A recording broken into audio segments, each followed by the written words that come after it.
Olá, já parou para pensar se existe uma empresa assim com um poder enorme, mas que muita gente nem ouve falar? Tipo, quase como se ela dominasse o mundo por trás das cortinas. É uma boa pergunta, porque a gente ouve muito de Google, Amazon, né? Mas tem outra, a BlackRock. BlackRock, essa mesmo, a maior gestora de ativos do mundo. Exato. Para ter uma ideia do tamanho, eles administram mais de 10 trilhões de dólares. É mais que o dobro do PIB da Alemanha, por exemplo. Nossa, é muito dinheiro. É difícil até de imaginar. Pois é. E a nossa conversa hoje é justamente para tentar entender isso. Como eles chegaram nesse ponto. O que a BlackRock faz exatamente no dia a dia e qual o tamanho real da influência deles. Nos mercados, nas empresas, até nos governos. E claro, né? As polêmicas que sempre surgem com tanto poder. Isso. A gente fuçou em um monte de fontes, documentários, artigos, para tentar descomplicar um pouco. Legal. Então, vamos lá. Vamos tentar desempacotar isso. Por onde a gente começa? A origem. Pode ser. A história começa em 1988. Larry Fink e outros sócios fundaram a empresa. No começo, era um braço do Blackstone Group, chamava Blackstone Financial Management. Ah, então tinha ligação com Blackstone no início. Tinha. E a grande motivação do Fink, dizem, veio de uma experiência meio traumática que ele teve antes num banco chamado First Boston. O que aconteceu lá? Ele perdeu uma fortuna, coisa de 90 a 100 milhões de dólares, numa aposta errada no mercado. Isso deixou ele, assim, obcecado com a ideia de gerenciar risco. Entendi. Então, essa preocupação com o risco está no DNA da BlackRock desde sempre. Totalmente. A ideia era criar um sistema muito bom de controle de risco, de processos fiduciários. Aí, em 94, eles se separaram do Blackstone. E seguiram sozinhos? Isso. Venderam uma parte para PNC Financial Services e, em 99, abriram capital na Bolsa de Nova York. Mas o crescimento gigante mesmo veio com as aquisições. Imagino. Comprar outras empresas para crescer mais rápido. Exatamente. Teve a State Street Research em 2004, depois, em 2006, compraram a gestora do Merrill Lynch, a MLIN. Isso dobrou o tamanho deles na época. Dobrou. Nossa. Mas o grande pulo do gato foi em 2009. Compraram a Barclays Global Investors, a BGI. E o que veio com a BGI de tão importante? Veio um negócio de ETFs iShares, os fundos negociados em bolsa. Ah, os famosos ETFs. Isso. Com essa compra, a BlackRock virou a maior gestora do mundo e, mais importante, a líder disparada num mercado que ia explodir, que é o de ETFs. Tá, antes da gente seguir, só para deixar claro para todo mundo, gestão de ativos, o que a BlackRock faz é basicamente cuidar do dinheiro dos outros, certo? Perfeito. Dinheiro de fundos de pensão, de seguradoras, de governos, bancos centrais, até de investidores individuais como eu e você, indiretamente. E o objetivo é investir essa grana toda para fazer render mais, a longo prazo. Exatamente. E eles ganham dinheiro cobrando uma taxa por esse serviço. Uma pequena porcentagem do montante total que eles administram. Entendi. Então, quanto mais dinheiro eles gerenciam, mais eles ganham. Um modelo que incentiva a crescer sempre. É isso. E essa escala toda nos leva a uns casos bem interessantes, onde a gente vê a influência deles na prática. Tipo, o papel deles nas crises financeiras que a gente viu? De 2008, o sistema financeiro quase quebrou. Lembro bem. Caos total. Então, o governo americano e o Fed, o banco central deles, chamaram quem para ajudar a apagar o incêndio? Deixa eu adivinhar. A BlackRock? Na mosca. Através de um braço de consultoria deles, o Financial Markets Advisory, ou FMA, eles foram contratados para analisar aqueles ativos tóxicos. Aqueles papéis ligados às hipotecas que ninguém sabia quanto valiam, né? De bancos como Bear Stearns, AIG. Isso. E das gigantes Fannie Mae e Freddie Mac também. A BlackRock tinha expertise em análise de risco que pouca gente tinha naquele momento. Impressionante. E essa atuação se repetiu depois? Sim, na crise da dívida na Europa, eles aconselharam governos como o da Grécia. Ajudaram o Banco Central Europeu a desenhar programas de compra de ativos também. E mais recentemente, na pandemia? Chegaram até a conversar sobre ajudar na reconstrução da Ucrânia depois da guerra. Nossa. É muita responsabilidade e muito poder nas mãos de uma empresa privada, né? Assessorar bancos centrais, governos. Sem dúvida, e isso levanta logo a questão: e os conflitos de interesse? Pois é, a mesma empresa que está dando conselho pode estar investindo naqueles mercados. Ou os fundos dela podem se beneficiar das decisões que ela ajudou a tomar. Essa é a crítica principal. A BlackRock diz que tem as tais muralhas da China, barreiras internas super rígidas para separar consultoria, FMA, da gestão de investimentos. Será que funciona na prática? Eles garantem que sim, que a informação confidencial de um lado não vaza para o outro. Mas muitos críticos duvidam, sabe? Especialmente quando, por exemplo, eles assessoram o Fed sobre o que comprar. E aí o Fed acaba comprando ETFs da própria BlackRock para esses programas. Fica uma coisa meio estranha, né? Uma linha bem tênue. Muito tênue. E fora essa parte de consultoria em crise, tem outros casos mais polêmicos ligados aos investimentos deles mesmo. Na China, por exemplo. Sim, a China é outro ponto quente. Em 2021, a BlackRock foi a primeira gestora global a conseguir licença para operar um fundo totalmente próprio lá. Isso foi visto como uma grande vitória para eles, imagino. Para eles, sim, mas gerou muita crítica. O George Soros, aquele investidor famoso, chamou de erro trágico, disse que prejudicava a segurança nacional dos Estados Unidos. Nossa, pesado. E o Congresso americano abriu investigações sobre investimentos da BlackRock em empresas chinesas acusadas de violação de direitos humanos ou ligadas ao exército chinês. Complicado. Mostra como o investimento pode esbarrar em questões geopolíticas bem sérias. Exatamente. Ok, entendemos um pouco da origem e desses casos marcantes. Mas como é o dia a dia da operação? O que sustenta esse poder todo? As práticas atuais deles? Bom, um pilar hoje, sem dúvida, são os ETFs iShares, que vieram lá daquela compra da BGI. Os fundos de índice negociados em bolsa. Explica rapidinho o que é um ETF para quem não está familiarizado. Claro, pensa num ETF como uma cesta de ações. Em vez de comprar a ação de uma empresa só, você compra uma cota do ETF e está investindo de uma vez só em todas as empresas de um índice tipo o Ibovespa aqui no Brasil ou o S&P 500 lá fora. Ah, legal. Te dá diversificação de forma fácil e barata. Exatamente. É uma forma muito popular de investir hoje em dia, especialmente para quem pensa em longo prazo, aposentadoria. E a BlackRock domina esse mercado de ETFs. Domina. A participação deles no mercado global é algo entre 35% e 40%. É muita coisa. Milhões de pessoas comuns têm dinheiro investido nesses iShares. Mas tem uma outra ferramenta deles que parece ser ainda mais central. E talvez menos conhecida pelo público geral, né? Ah, sim. Você está falando do Aladdin. Esse mesmo. Aladdin. O nome já soa meio mágico, meio poderoso. O que é isso exatamente? Aladdin é sigla para Asset, Liability and Debt and Derivative Investment Network. É basicamente uma plataforma de tecnologia, um software super complexo de análise e gestão de risco. Tipo o cérebro eletrônico da BlackRock? Exato. É o sistema nervoso central deles para tomar decisões de investimento e controlar riscos.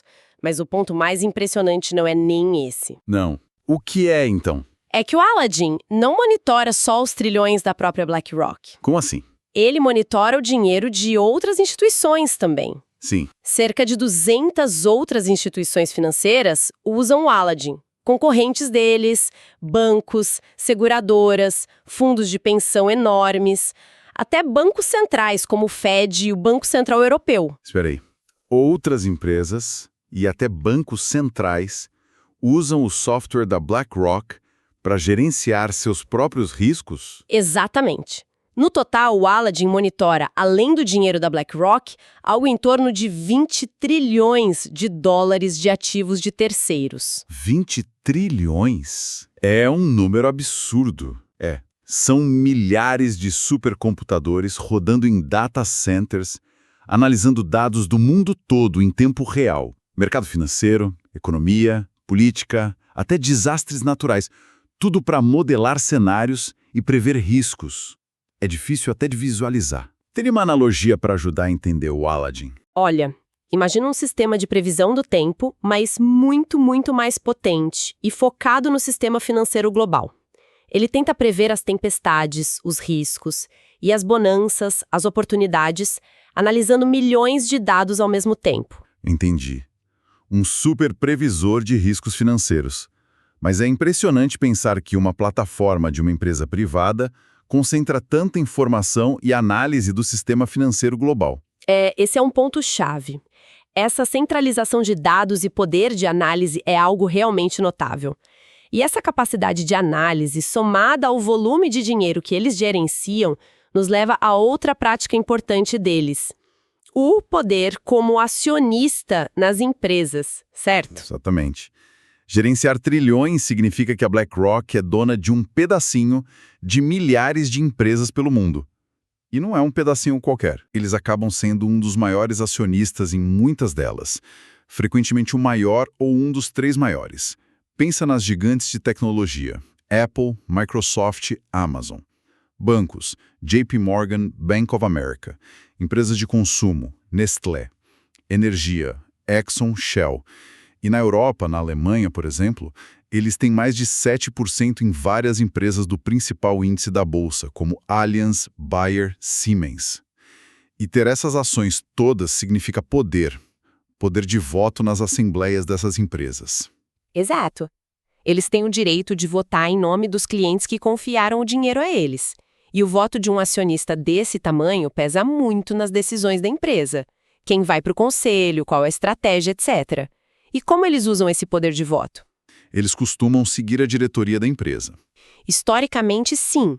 Eram mais passivos, votavam junto com a administração na maioria das vezes, mas isso mudou nos últimos anos. Mudou como? BlackRock sobre a estratégia de longo prazo das empresas e, mais recentemente, começou a pressionar muito em temas de ESG. Ambiental, social e governança. Certo. Isso. Ele começou a cobrar mais ação em sustentabilidade, mais diversidade nos conselhos. Essas cartas são lidas com muita atenção e, às vezes, até com um certo temor pelos executivos. E, além da carta, eles mudaram a forma de votar também. Sim, eles lançaram um programa chamado Voting Choice.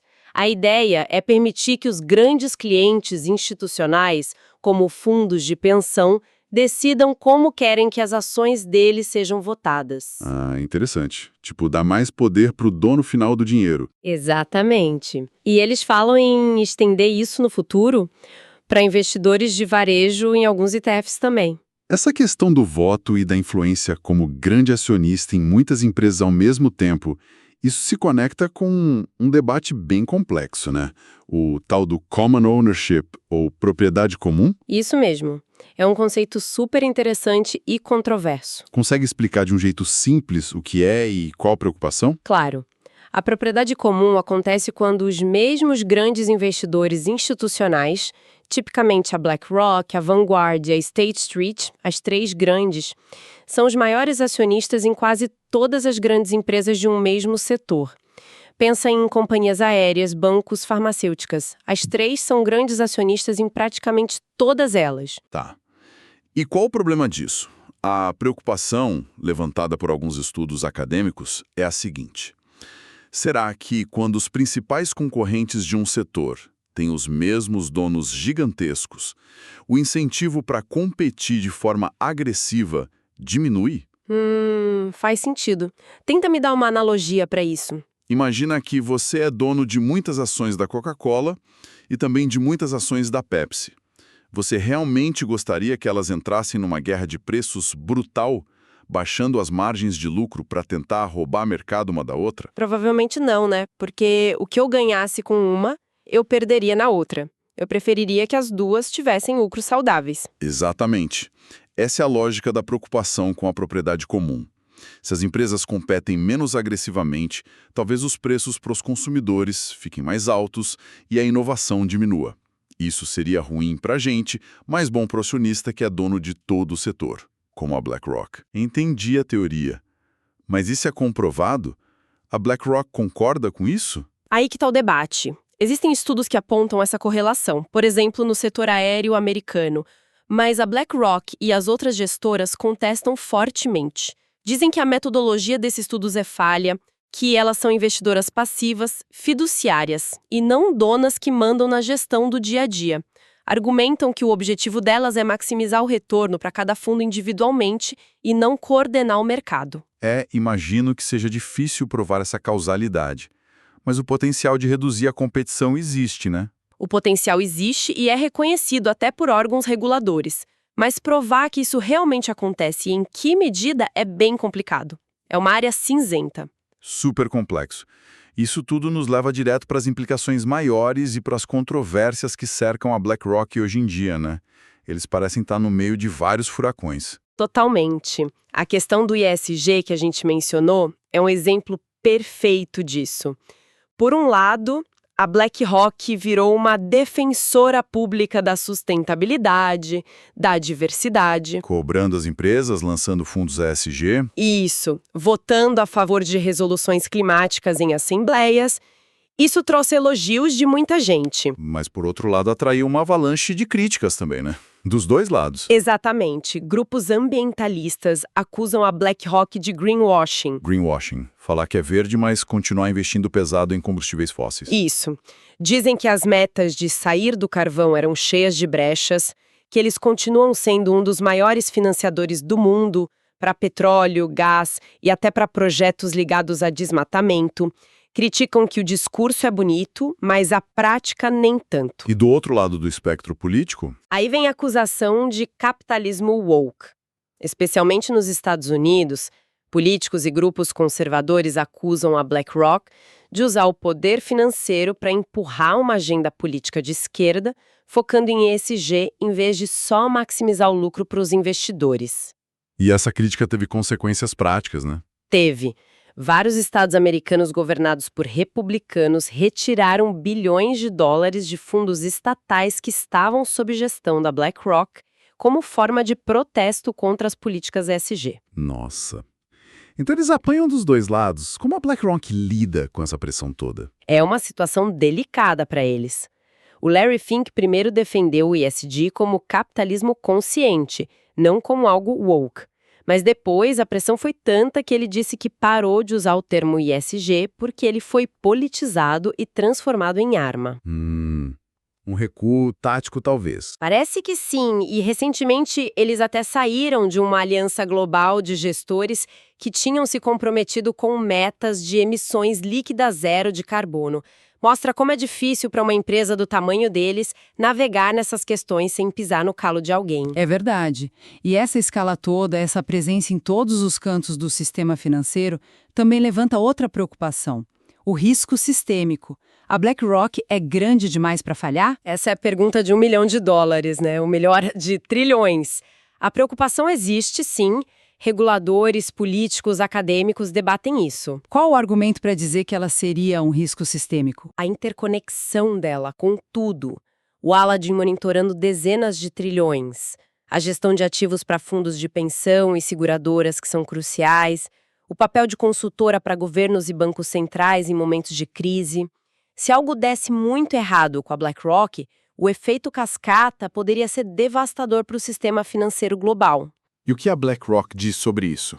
Eles argumentam que o risco é diferente do de um grande banco. Dizem que, como gestora de ativos, eles não tomam depósitos, não usam o próprio capital da mesma forma que um banco, argumentam que os ativos são dos clientes, não deles, e que os riscos são gerenciáveis e estão sendo bem administrados. Mas o debate continua sobre se eles precisam de uma regulação mais específica, mais parecida com a dos grandes bancos considerados sistemicamente importantes. Continua. É um debate técnico e político bem complexo.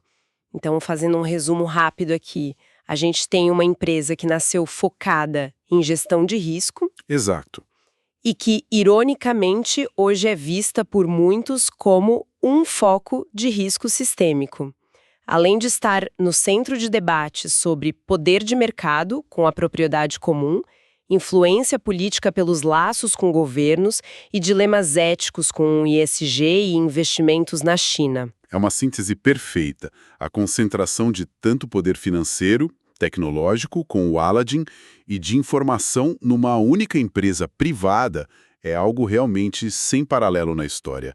e levanta perguntas muito profundas sobre como nossas economias e talvez até nossas democracias funcionam hoje. E depois dessa nossa conversa toda ficam algumas perguntas no ar, né? Algumas lacunas de conhecimento que vale a pena a gente pensar a respeito. Com certeza. Algumas coisas que ainda não têm resposta clara. Por exemplo, primeiro, qual é o impacto real, de fato, da tal propriedade comum? Será que ter os mesmos gigantes como acionistas realmente muda o preço que a gente paga no supermercado ou a velocidade com que as empresas inovam? Ou é só uma correlação sem uma causa direta comprovada? É difícil separar isso de outros fatores do mercado, né? Verdade. Uma segunda pergunta que fica para mim é sobre o Aladdin. Quais são os riscos que a gente talvez nem entenda direito ainda de ter uma plataforma tecnológica de uma empresa privada monitorando uma fatia tão grande do dinheiro do mundo? O que acontece se ela falhar? Se for hackeada? Ou se os algoritmos dela, sem querer, levarem todo mundo a vender ao mesmo tempo numa crise, amplificando o pânico? É um ponto crucial. E uma terceira questão. E o Voting Choice? Aquele programa para dar opção de voto para os clientes. Será que isso vai mesmo democratizar o poder nas empresas, dando mais voz para o investidor final? Ou vai criar uma nova confusão, talvez fortalecendo ainda mais aqueles consultores de voto, os proxy advisors, que recomendam como votar? Como isso vai mudar o jogo de poder entre as gestoras, as empresas e os verdadeiros donos do dinheiro? São perguntas excelentes e sem respostas fáceis. E para fechar, queria deixar uma reflexão final aqui. A BlackRock opera num lugar muito único. Ela tem poder financeiro, poder tecnológico com Aladdin e poder de influência como consultora de governos e bancos centrais. Muitas vezes, ela faz isso de forma discreta, longe dos holofotes que normalmente vigiam as instituições públicas com poder parecido. O que significa essa concentração de poder e influência, que nem sempre é transparente, para a dinâmica dos mercados e, talvez mais importante, para o equilíbrio de poder na própria democracia hoje em dia. Fica aí a reflexão sobre as implicações dessa gigante quase invisível no nosso mundo. Bom, acho que conseguimos dar uma boa visão geral sobre a BlackRock. Agradecemos a companhia de todos nessa análise.